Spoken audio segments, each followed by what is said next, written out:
Donc aujourd'hui, j'avais envie de vous parler de pourquoi apprendre à dire non. C'est très important de dire non parce que dans la vie, malheureusement, on va vous proposer tout un tas de choses et ça peut vous détourner de votre chemin. Et je vais vous raconter une petite histoire qui m'est arrivée. J'ai rencontré mes associés, j'ai mon téléphone, c'est pour ça que j'ai pris 2-3 petites notes. J'ai rencontré mes associés en 2005, en décembre 2005, il me semble. On a commencé à bosser ensemble et jusqu'à décembre 2007, on était en mode pas trop de société. Chacun avait son truc dans son coin, etc. Bon, vous voyez ce que je veux dire, j'en suis pas très fier, mais bon, j'espère qu'il y a prescription aujourd'hui. On était tous à l'étranger et donc on n'avait pas trouvé vraiment l'intérêt de faire une société. Mais en décembre 2007, on a décidé de créer notre société. Et de décembre 2007 à 2008, on a réalisé un chiffre d'affaires qui était de 250 000 € annuels, ce qui était totalement raisonnable. On était plutôt contents puisqu'on était 3 associés et on avait un salarié mais qui était un pote à un de nos associés, donc ça se passait plutôt bien, on était plutôt contents. Mais en 2009, on est passé donc en 2008 on a fait 250 000, en 2009 on est passé de 250 000 à 4 millions d'euros de chiffre d'affaires. Et c'est là où les choses ont commencé à beaucoup changer. En fait, moi j'étais le seul commercial de la boîte.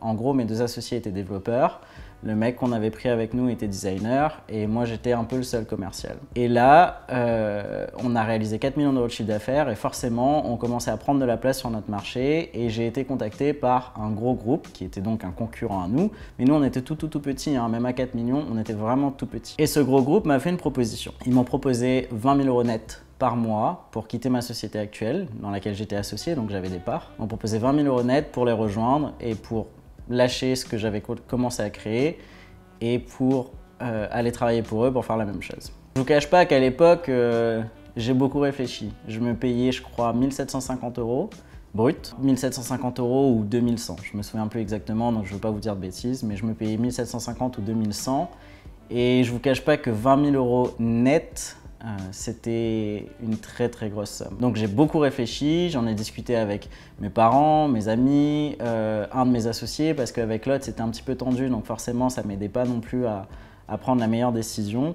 Et puis finalement j'ai décidé de décliner la proposition. J'étais plutôt jeune et ça a été très dur de décliner cette proposition parce qu'en 2009, j'avais à peine 23 ans, je suis né en fin d'année. Et à 23 ans, quand on vous propose des sommes pareilles, c'était compliqué. Mais j'avais fait un petit calcul et je m'étais dit qu'avec les dividendes, puisque je vous rappelle que les 1750 ou les 2100, c'était mon salaire, mais je savais qu'on aurait des dividendes à la fin de l'année, je me disais que dans 3 à 4 ans, je gagnerais potentiellement la même chose que ces 20 000 € net par mois. Sauf que je ne vous ai pas tout dit, dans les 20 000 € net, il y avait aussi plein de bonus, etc. Donc c'était assez compliqué à refuser comme situation. Mais j'ai quand même dit non et j'ai dit non principalement parce que 1, j'avais un plan et 2, j'avais vraiment pas envie de lâcher mes associés comme ça. J'avais un sentiment d'engagement avec eux et c'était ça que je voulais faire. Donc j'avais vraiment pas envie de les lâcher. Pourquoi je vous raconte ça? Parce que du coup, le temps vous donne toujours les réponses. Et quelques années plus tard, j'ai recroisé les gens qui m'ont fait cette proposition. L'eau avait coulé sous les ponts, donc il n'y avait plus d'intérêt stratégique et on a discuté ouvertement de la proposition qu'ils m'avaient fait à l'époque. Et c'était genre 3 ou 4 ans après, quelque chose comme ça, et ces gens m'ont avoué qu'en fait, ils voulaient simplement m'embaucher pour, entre guillemets, tuer ma société, puisque j'étais le seul commercial, et qu'ils avaient prévu de me virer sous 6 mois à 1 an, puisque pour un commercial, ça valait pas la peine de payer 20 000 € net. Mais par contre, pour tuer une société qui commençait à leur piquer, entre guillemets, 4 millions d'euros de part de marché, bah c'était super rentable. Donc finalement, j'ai bien fait de dire non. Mais sur le moment, je vous assure que c'était compliqué. La morale de cette petite histoire, c'est qu'il faut vraiment apprendre à dire non parce que plus vous allez avancer dans la vie, plus vous allez réussir dans la vie et plus vous allez rayonner. Ce sera complètement invisible, mais vous allez rayonner. Et les gens vont vouloir s'associer avec vous, vous proposer des opportunités, vous proposer des plans, des deals qui ne sont pas spécialement en accord avec ce que vous êtes et ce que vous faites actuellement. Et dans ces plans, il y aura de très belles opportunités, des fois très proches de ce que vous faites, des fois un peu plus lointaines. Mais apprendre à dire non, c'est aussi rester soi-même et surtout, c'est ne pas aller à l'encontre de problèmes qu'on n'a pas le temps de gérer. Et donc, on peut vraiment se focuser sur ce qu'on sait faire. J'ai vu des gens complètement ruiner leur carrière, complètement ruiner leur vie parce qu'ils se sont éloignés de ce qu'ils étaient, de ce qu'ils avaient envie de faire pour gagner un peu plus là, pour gagner un peu plus là. Et ne pas dire non, c'est aussi ça. En fait, il y a une phrase que j'adore qui est, je crois, au poker, c'est ne pas jouer, c'est jouer. Et ça, c'est très très très important. Il faut savoir dire non pour pouvoir avancer dans votre plan de base. Aujourd'hui, je suis toujours associé avec une des personnes dont je vous ai parlé, qui est Sébastien, vous le trouverez sur le site de Dragon. Et on gagne très très bien notre vie. On gagne aujourd'hui beaucoup plus que la proposition qu'on m'avait faite à l'époque. Mais je vous avoue, ça a mis des années. Et pendant ces années-là, par moment, vous regrettez votre choix. Pas vraiment regretter, mais vous dites oh, si j'avais fait ça, ça aurait été vraiment bien, j'aurais pu gagner beaucoup d'argent et j'aurais pu faire ci ou ça.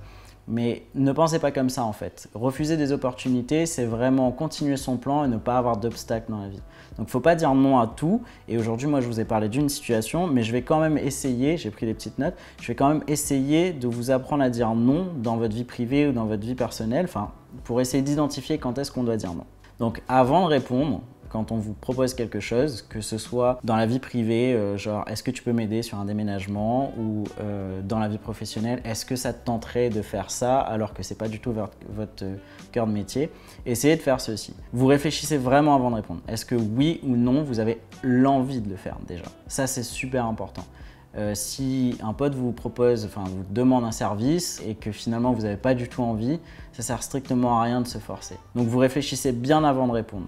Deuxièmement, prenez du recul sur l'impact de votre réponse. Est-ce que si vous refusez par exemple à un pote d'aller à un dîner ou à un ami à vos parents de faire un deal ensemble ou de mettre de l'argent dans son business, est-ce que ça aura vraiment une importance de fou sur votre vie, pas sur la sienne? Parce que les gens, quand ils veulent votre aide, ils vont toujours vous faire croire que ça a beaucoup d'importance. Mais la réalité, c'est que c'est pas vrai. La réalité, c'est que vous avez tout à fait le droit de dire non. Donc ça, c'est super important. Relativiser sur l'importance de ce non. La troisième chose, c'est vous n'avez pas besoin de vous justifier. Je vois trop de gens dire non parce que si, non parce que ça, non je peux pas venir à ton dîner parce que je suis un peu malade, non je peux pas venir parce que… Et en fait vous restez chez vous et vous êtes devant la télé machin et tout. Arrêtez de vous justifier. En fait vous allez créer de la défiance si un jour les gens se rendent compte que vous avez été malhonnête ou que vous avez un petit peu arrangé la situation. Mais vraiment arrêtez de vous justifier. Ça ne sert strictement à rien. Dites juste oui ou non très simplement. Et donc la dernière chose qu'il faut faire, et ça rejoint le point 2, c'est ne cédez pas.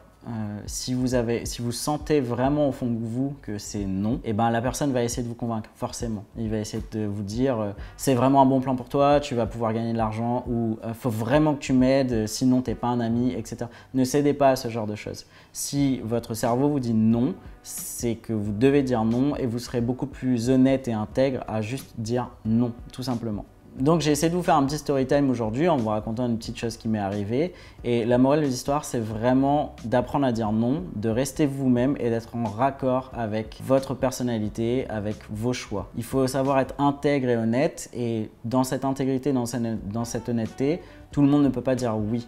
C'est beaucoup plus facile de dire oui parce que vous aurez beaucoup moins de conflits à dire oui à tout. Mais je vous assure que vous allez perdre un temps fou dans vos projets personnels et dans vos projets professionnels. Donc voilà, je vous ai laissé un petit message sur pourquoi dire non. C'était pas très long, mais j'avais vraiment envie de vous faire passer ce message. Je devais le faire jeudi, mais avec les événements, j'ai pas pu. Et du coup, bah voilà, je vous le poste aujourd'hui. J'ai jamais encore posté de vidéo le dimanche, mais pourquoi pas. Et je vous laisse sur une petite vidéo qui est beaucoup plus sur l'aspect professionnel, mais une petite vidéo de Bill Gates qui explique comment Warren Buffett lui a appris à dire non et les impacts que ça a eu sur sa carrière professionnelle. C'était Rurk. À bientôt. First I met Warren, we were talking about getting together and doing something again, and he pulled out his calendar, and the pages were so blank. And I said, wow, you know, you've managed to avoid getting tied into a lot of kind of meaningless activity. And you know, Warren said, yeah, you have to be good at saying no and picking the things that really make a difference. And that's one of many things I've learned from Warren, but that's one of my favorites. And so I can blame it on him whenever I'm turning things down. Oh, yeah.